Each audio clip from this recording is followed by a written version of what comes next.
Um, well, I started as an aerospace engineer. That's what I've studied in university. Uh, right from the beginning, I understood that well, development, just basically programming embedded systems and stuff like that was what I liked the most. So I started working as a developer, backend engineer, and a little bit tackling embedded systems. Initially, just um, those microcomputers like Raspberry Pi and stuff like that, but then more embedded systems. Um, so I started working before I finished college. Um, and I transitioned to various different industries. I've worked in a bank as well in finances. Um, Worked in digital TV here in Portugal, which is where I live.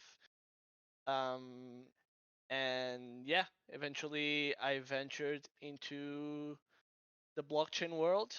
I guess basically ended up discovering it. Uh, Made it basically deep dive into it. Started working as a smart contract developer as well, and eventually that led me, of course, to security, um, and now the work at Immunify. Yeah. So this is kind of like a high level TLDR. Really interesting. And what brought you to security? Because it's a really hard area to see, I guess. Were you interested in Web 2 security before, or it was something that just popped it in your head? That's a good question. So I guess I was interested in Web2 security, but never ended up diving much into it. So I I'm more the sort of guy that entered into the security area because of blockchain, rather than entering the normal security and then venturing into the Web3 world. And I just actually dove into Web3 security because my understanding when I started entering into this whole ecosystem was that, um, well, the security people, the security researchers, seem to be the ones that knew the fundamentals better.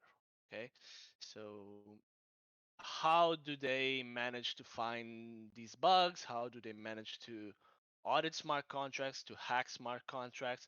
Well, because they have a deeper level than the developers, in essence, or rather, they have a very interesting perspectives that the developers don't have. I had this intuition that the security researchers were more deep into the technology. That's what I wanted. So yeah, that's how I ended up on that path, basically. And what kind of resources you had back then? Because smart contracts are constantly evolving, tooling is constantly evolving. What was the year and what kind of resources you had at that point? So I guess I started like 2 years ago, maybe 2.5 years ago. The resources, I would say that they are still very scattered through the space. So they were even more, but mostly the same. I mean, there are very good articles that you end up finding, and that may give you a path, right? Or some GitHub guide repo guides as well. For example, one that I ended up enjoying a lot was the guides by Officer CIA, and all the papers that he used back then, at least to publish on its Twitter profile. He also has a sort of GitHub tutorial, stuff like that. Okay, so there were these things. I guess Truffle was the way to develop smart contracts in essence. So I started with Truffle. But I immediately went on to Hard Hat, eventually to Foundry as well. Um, but yeah, the I guess something which is still a problem is what I would say in the normal Web3 development industry is that the how resources are so scattered. So when somebody ends up knowing people from the inside. So when you end up meeting people that belong to the community and help you out, so becoming like mentors, well, you have a huge advantage against people that try to enter the space and have no clue where to start, basically where to find resources or what sort of tutorials make sense or not, because there's a ton of garbage on the internet. So yeah, but we start seeing a lot of good tutorials, good plans, study plans as well, and also these communities which are pretty helpful. Awesome, bro. And can you explain to me what is smart contract triaging? Sure. Good question. Yeah.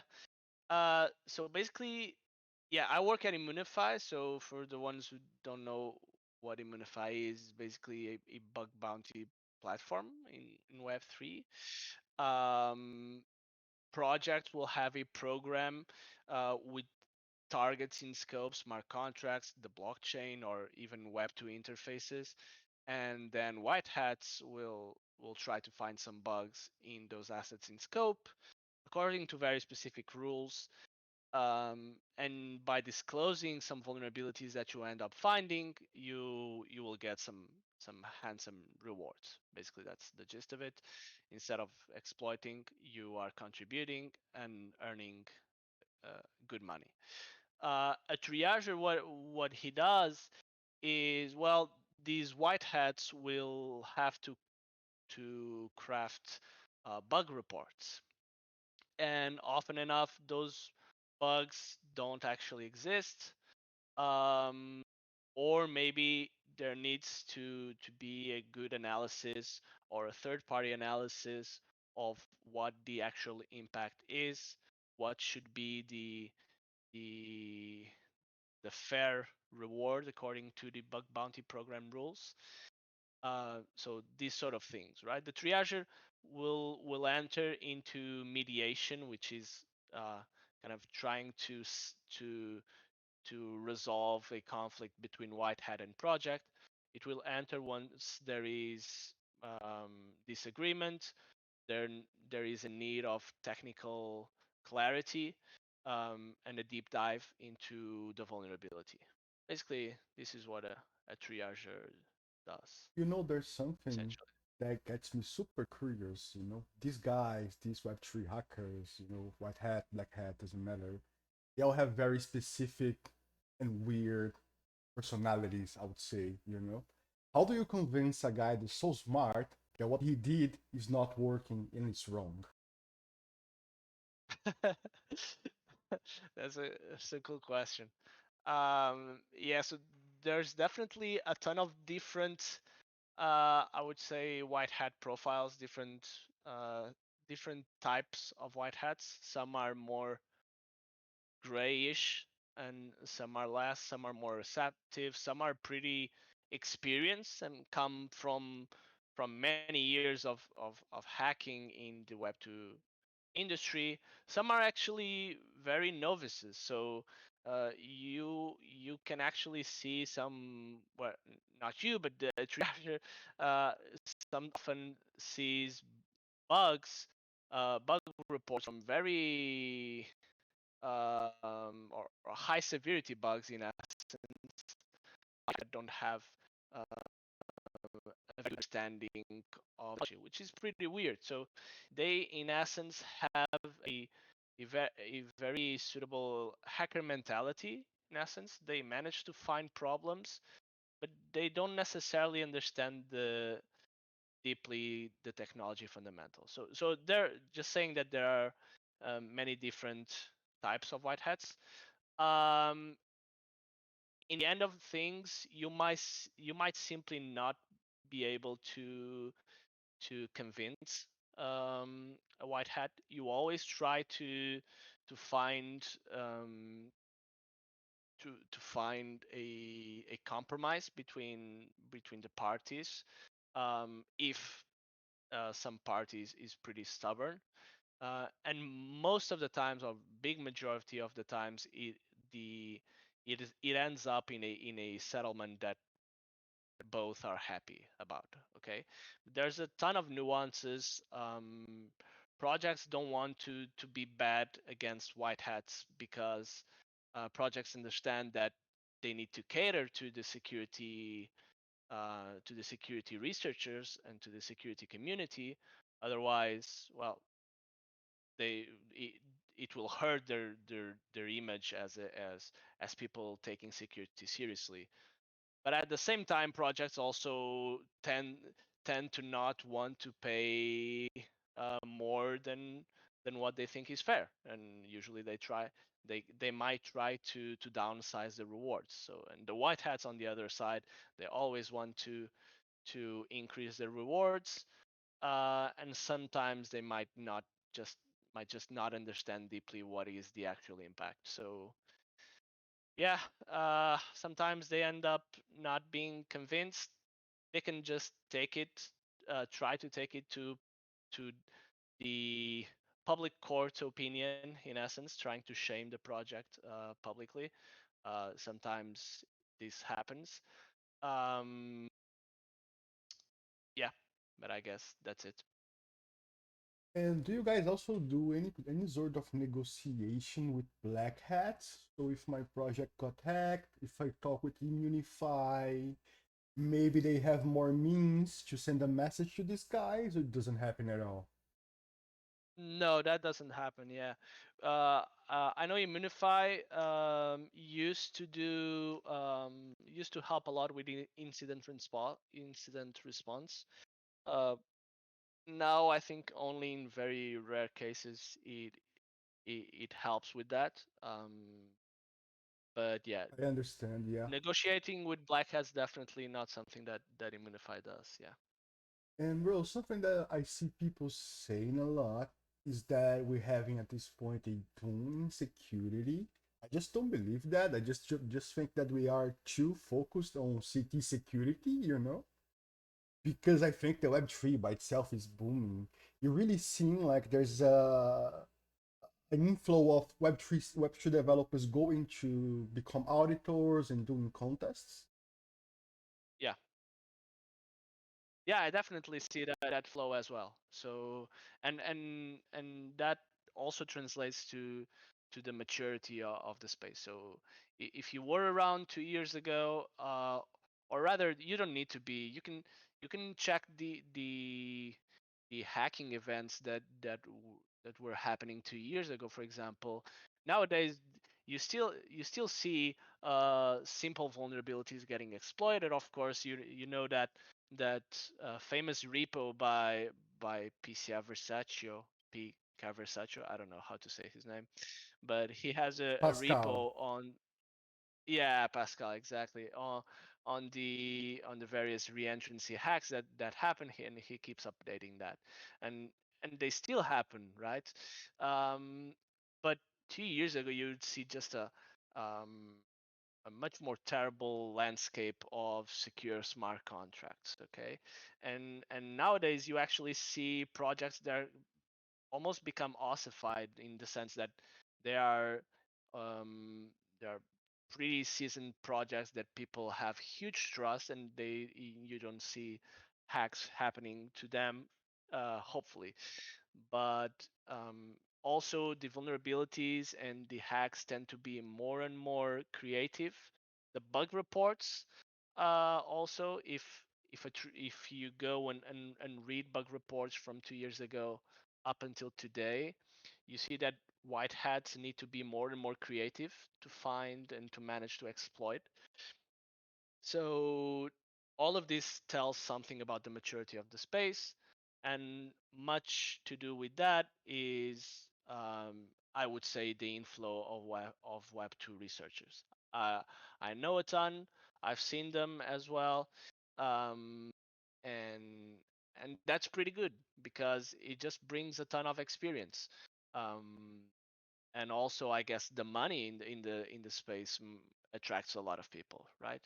So you see all these uh, web 2 researchers that, or very seasoned hackers in the web 2 space that suddenly enter into the web 3 world and just become very successful. For example, Trust, right? It's a very famous example, but there are others. There's also punning.eth, which earned like about $8 million already at Immunify, and he basically is a Web2 hacker that just saw these bounties being so large in the Web3 world that he decided to enter into it, and in a few months he managed to find those really critical bugs. So yeah, the Web2 researchers flow to the Web3. Something that's happening. It's something that's very good for our industry as well. Awesome, bro. And talking a little bit about creativity, I always been talking to the people here when we're doing report reading, when you're going through smart contracts, how these white hats are gaming the system in a way that they can change several lows into a high, or they can use a low into several spots and take four bugs out of one. Can you comment on that a little bit? Sure. Yeah. So for example, on Immunify, the severity of a bug fully depends, or maybe not fully, depends on the bug bounty program, but tends to depend uh, on the impact, on the severity of the impact. Okay. So the more you can escalate an attack vector, meaning the more impact an attack vector will lead, the more severe is the vulnerability. Which means that a vulnerability that you would report in an auditing, in the normal audit, for example, might not earn you any payout at Immunify, depending on the bug bounty program as well, of course, but might not have any impact, actual real impact on mainnet. So yeah, it might not earn you a reward. That said, again, giving the example of trust, for example, and the Web2 hackers in general, when you look into smart contract code and you see a vulnerability in Solidity, there's a very clear, sometimes not super clear, but there's a clear attack vector to exploit the vulnerable code and to eventually lead to an impact of, for example, stealing funds. When you are in Web 2 and you are, for example, exploiting, I don't know, you want to find a way to exploit somebody's phone. Well, you can find a few bugs on a kernel, for example, of that smartphone on the iOS kernel or on the Android or whatever, and you need to just pile these vulnerabilities to eventually craft a full attack vector leading to the impact that you want.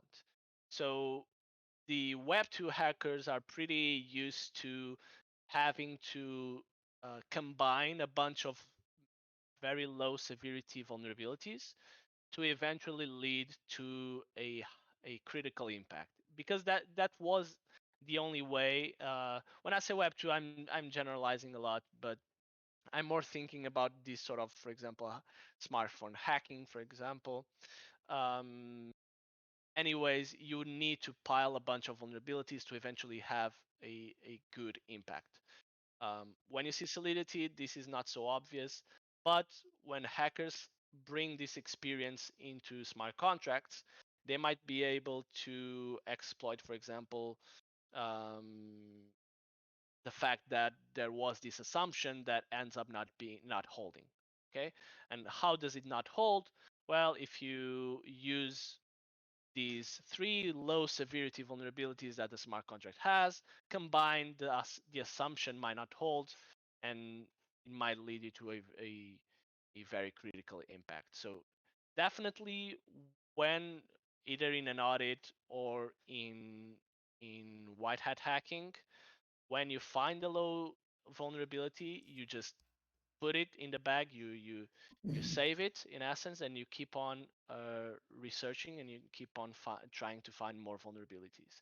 And then you eventually need to look um, at the high level state machine of that smart contracts of that protocol of how it works and how you can leverage those low severities to eventually get you a more meaningful impact, basically. Besides working with Ethereum and Web3, there's any other languages, like JavaScript, C, Python? Yeah, I since I've come from normal development, the normal development world, I know. Yeah, I've worked with Python. It was my first programming language in a in a job basically. Though I had developed the first language which with which I developed was in C and C++. But yeah, then Python. The embedded systems have a ton of C++. I use MicroPython as well, which is something interesting. JavaScript and TypeScript definitely as well. When I worked in digital TV, I had to work a lot with Node.js and TypeScript, with AWS also. And yeah, maybe that's about it.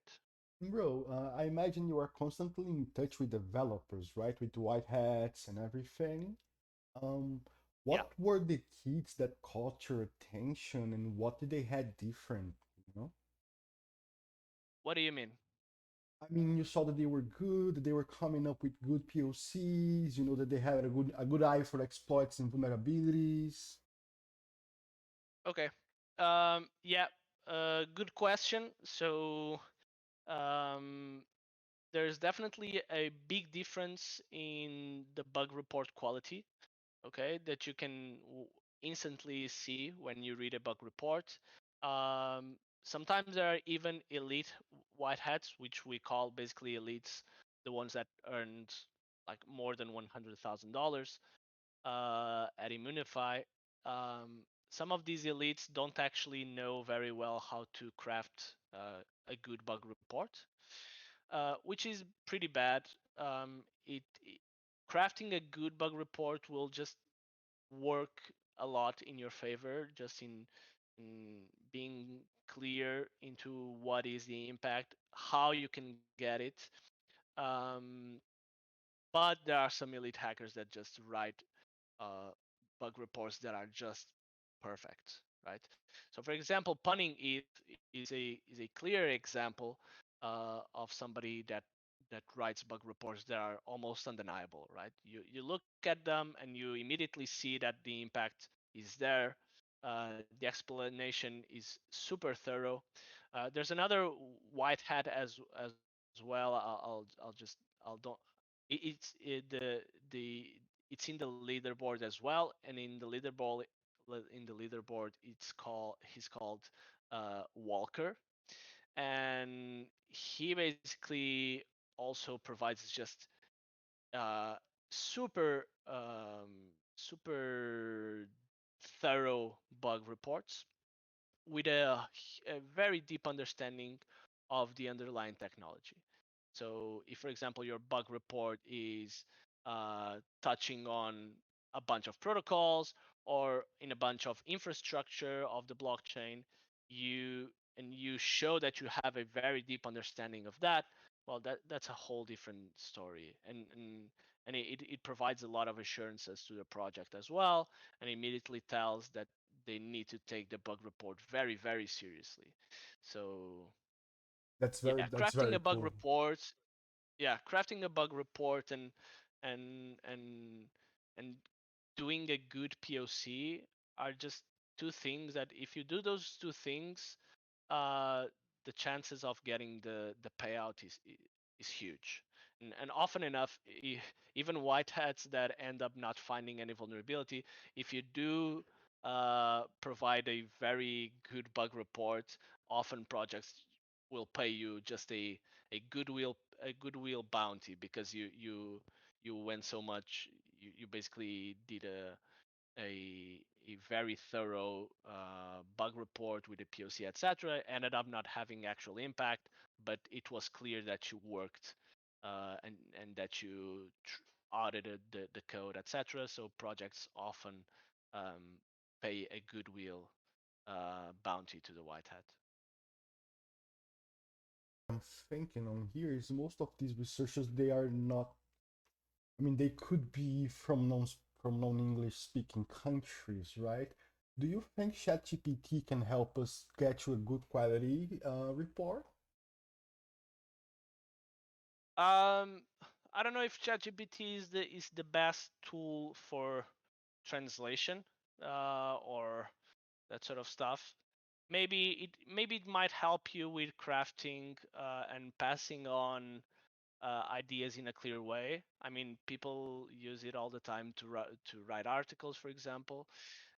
So sure, if the if the critical aspect of the bug report, which is finding the vulnerability, etc., if that doesn't use ChatGPT, then yeah, using ChatGPT just to craft or to properly word what you want is perfectly allowed, of course. It's very nice that you put that, you know, Pounding has such good reports. You know, I'm actually gonna read on that and try to base myself on those. I have a question here. The question is, you know, a little bit long, but let's see how long we can go on that is. Can you go through a list of general vulnerabilities and how to exploit and prevent them? So I guess we can talk a little bit about maybe the entrances, flash loans. Um, okay, yeah, that's definitely a big um, a big topic.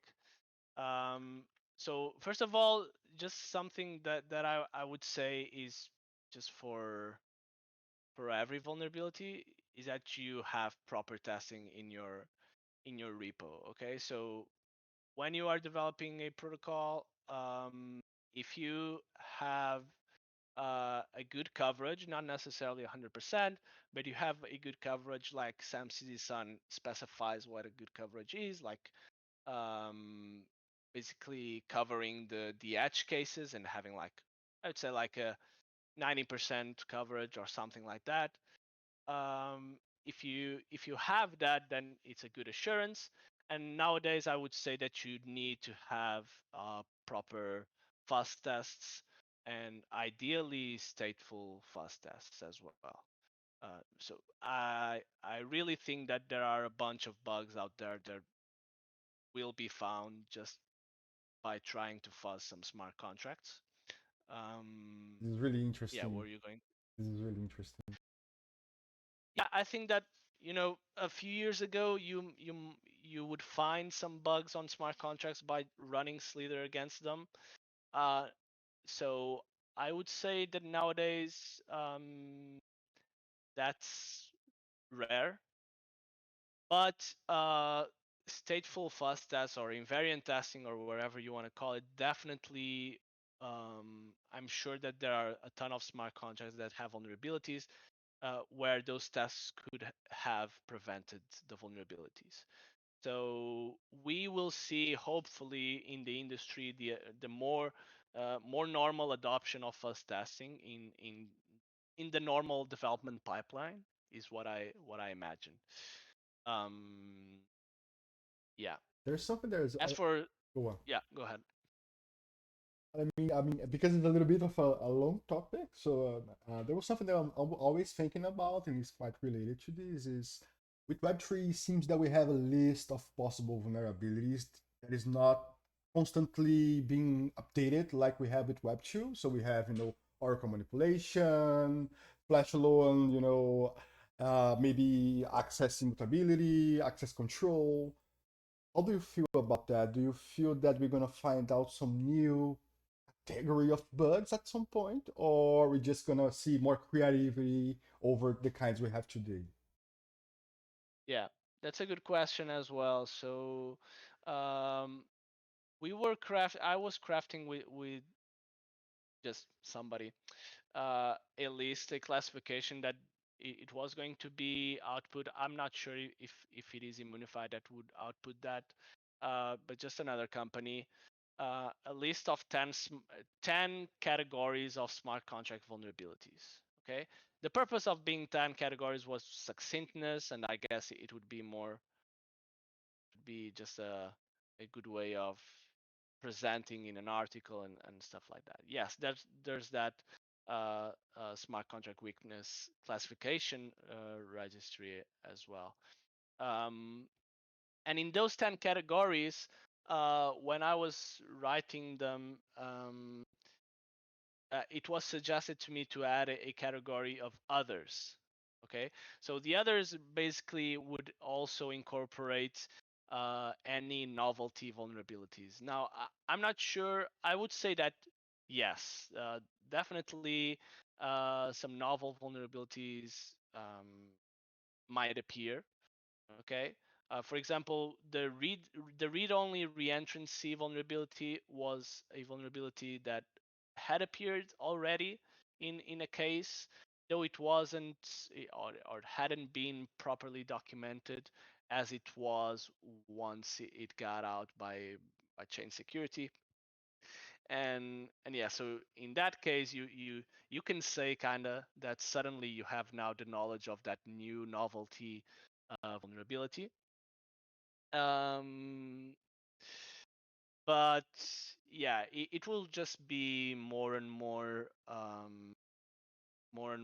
rare, unless of course we add new features into the EVM, right? Or we invent new paradigms, basically. So when with the addition of these new opcodes, for example, sure, we might have new vulnerabilities. Okay.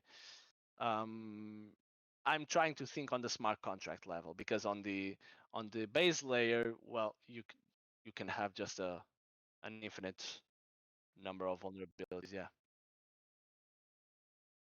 Awesome.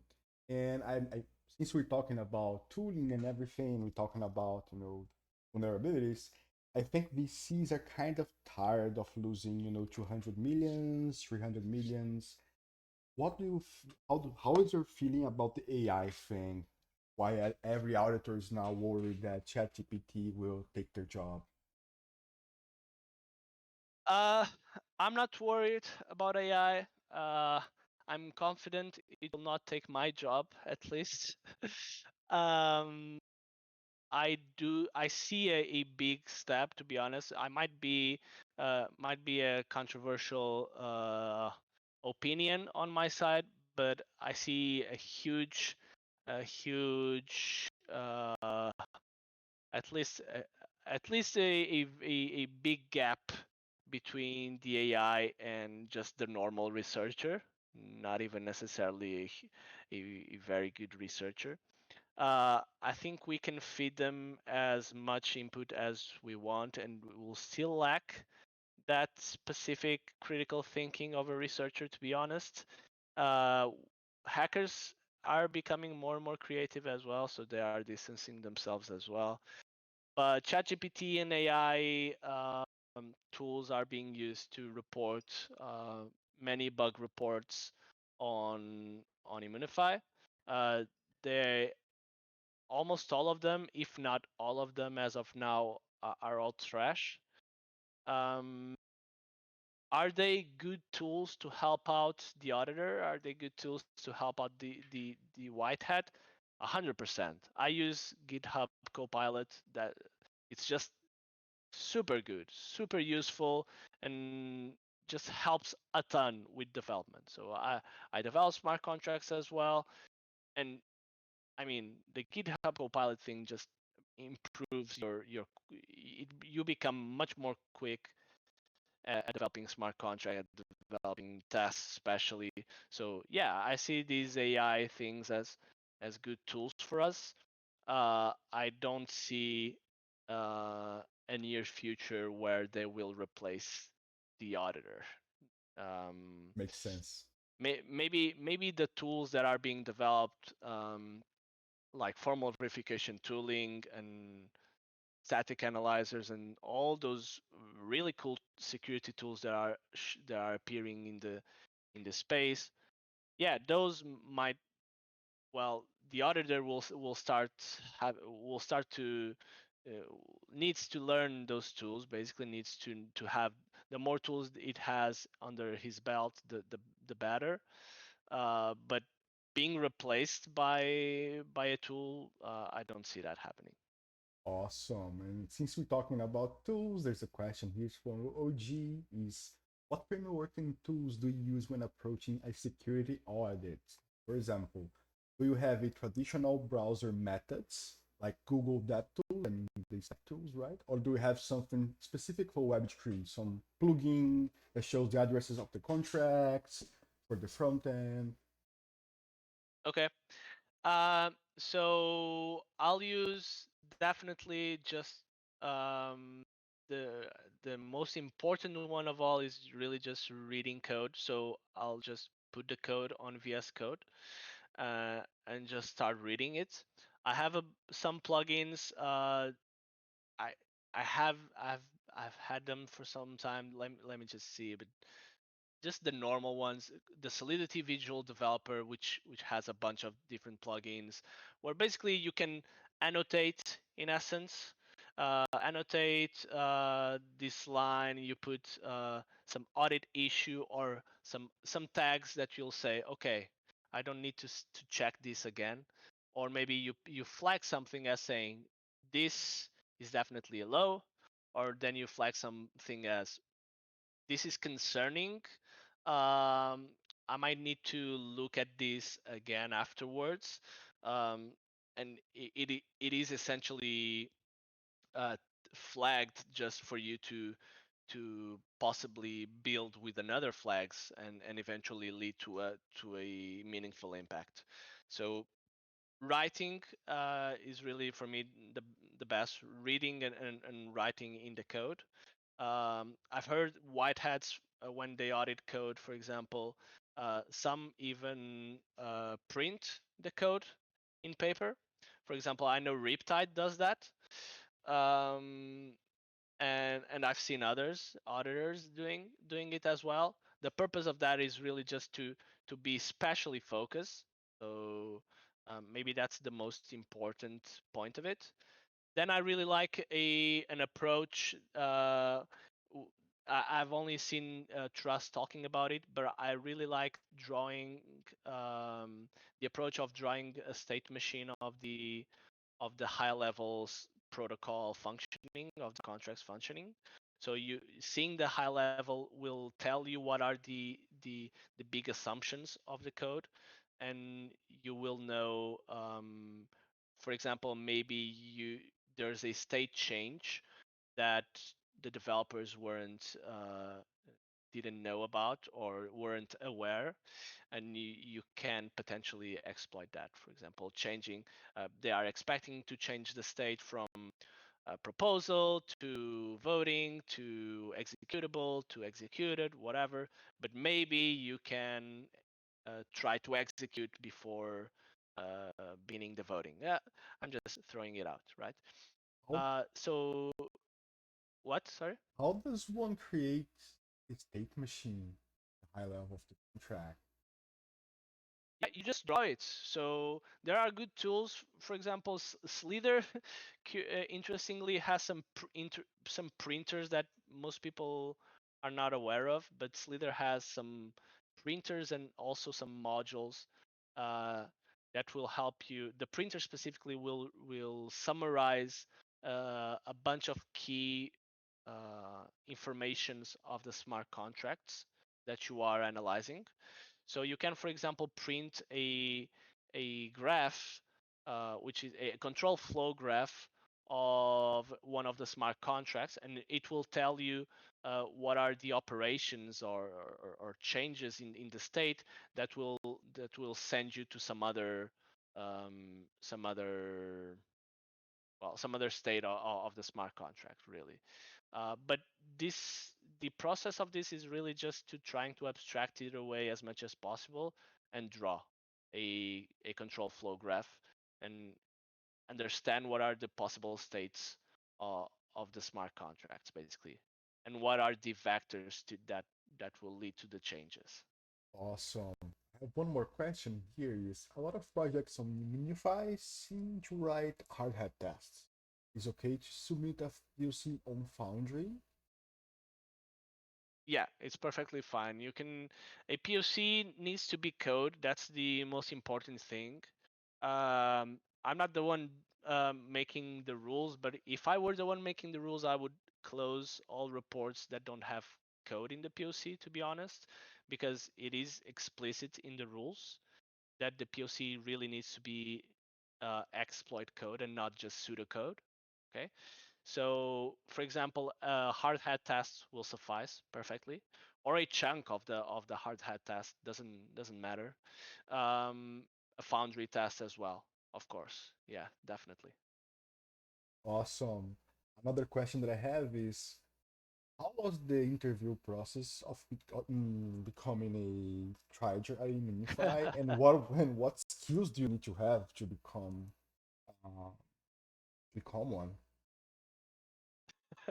um, okay, so the interview process. Well, I was a white hat scholar before being a triager. So I applied for the scholarship of Immunify. I was following Immunify's work for some time. Um, I ended up also meeting the team, so that helps a lot, and especially in the security space. I think you are aware of this as a community.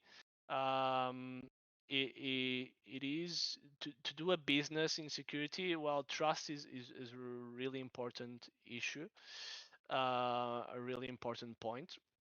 Well, to build any enterprise, to be honest, but especially in security and in crypto as well. Um, but yeah, I ended up in the White Hat Scholarship. Um, I was also doing a lot of education, Web3 education. I did Web2 education previously as well. So Immunify was interested in that initially.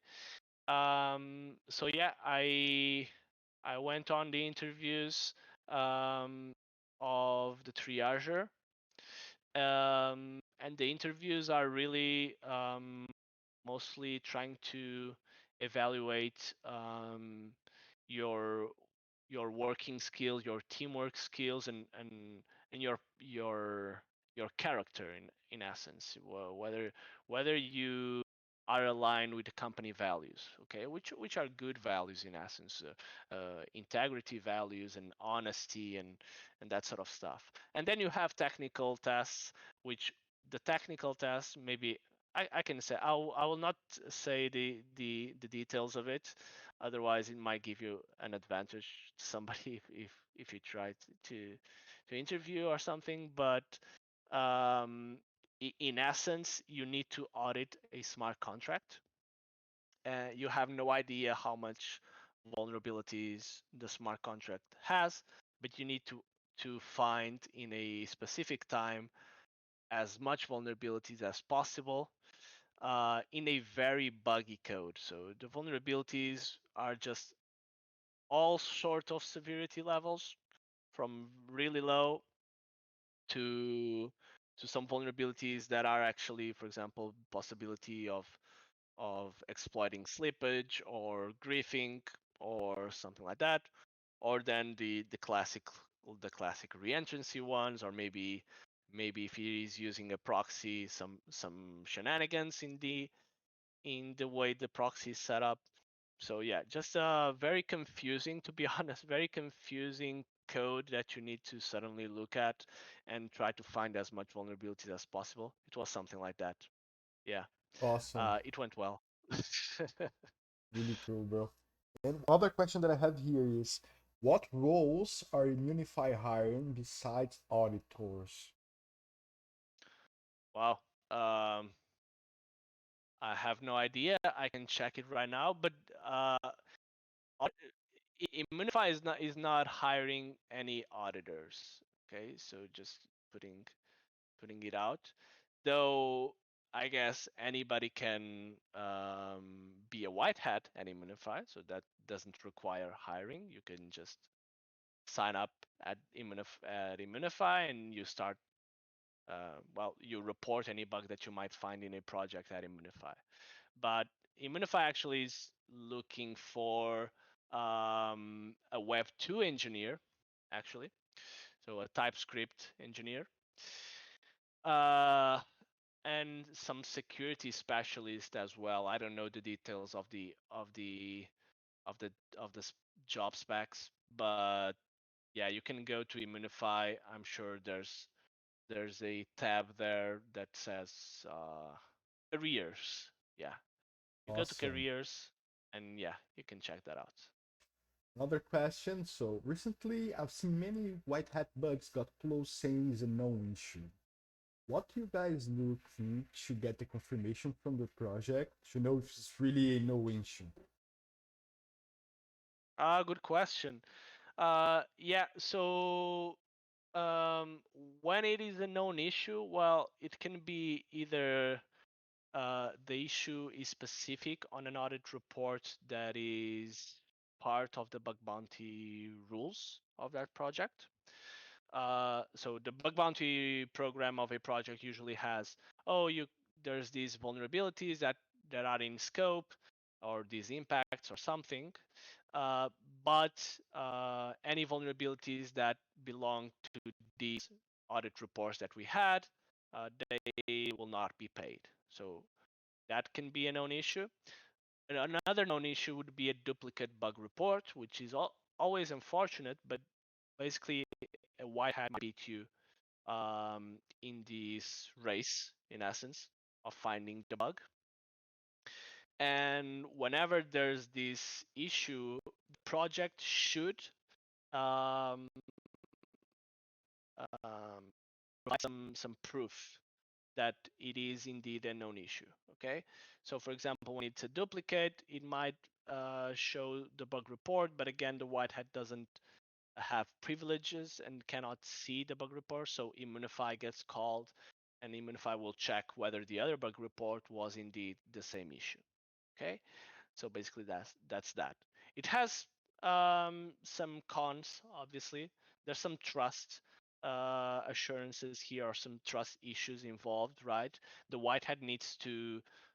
Sometimes the white hat might need to trust because some bug report might not be disclosed.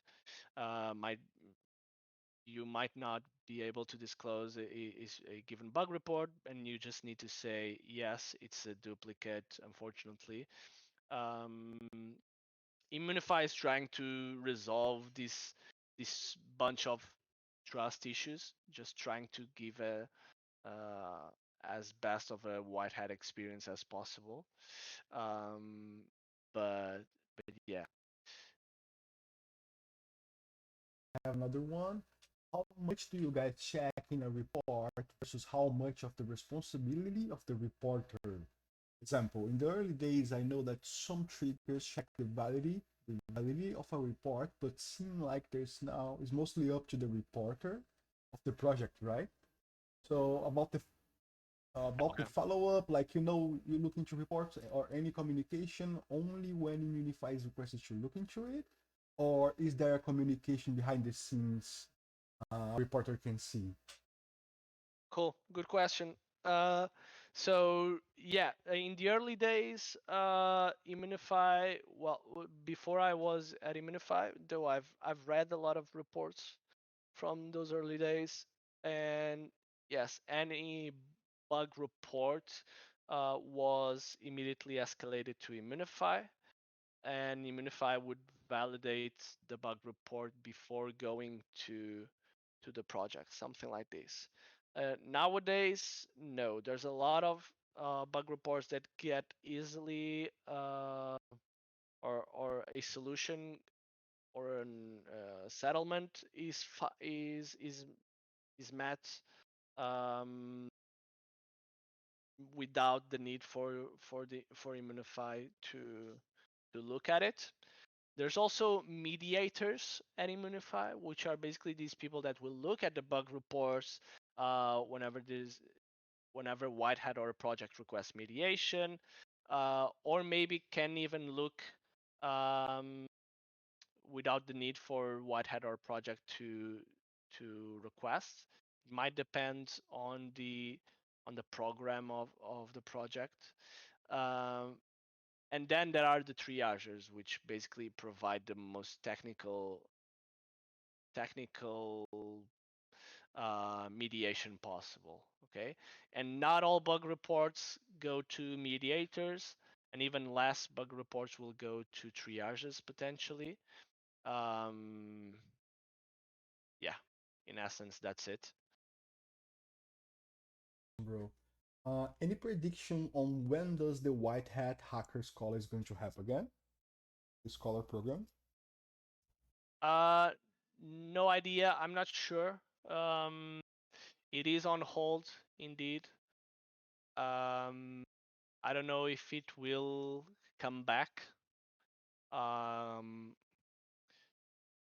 maybe you should ask on the Discord of Immunify. The community managers might know more about this than myself. Um, yeah, Awesome. can Bro, give more. bro, this is it. I would like to know if you have any closing thoughts, anything you like to communicate to people, that will be listening to this in the future. Sure. Well, first of all, thank you very much for having me here. I was looking today, and I entered into this server in February, which I'm not sure when this started, but I think I was here pretty close to the start. I don't know. Okay. Yeah, and I'm just completely astonished with the increase of the community and the work. I mean, you have you have 32 events scheduled, which is just crazy. And you are doing an insane amount of work. And and yeah, I wish I had definitely this community or something like this when I entered into Web3. So definitely, I'm bullish on these sort of communities. As a closing thought, maybe is that I see the Web3 security researchers' value increasing over time, even with the maturity of the space. I think there will still be a ton of rabbit holes and just a bunch of new features that will lead up to new challenges as well. So it's a great industry to be, definitely. Bro, thank you so much for the kind words, Obrigado. All right. And we share the same language, and I'm sure That's true. I'll soon be by Portugal, so we can have a beer. And thank you so much for Nice. coming over. And that is it. Thank everybody, and talk to you guys later. And follow gmhacker on Thanks. Twitter. Okay. Bye bye, everyone. Thank you very much. Cheers. Bye.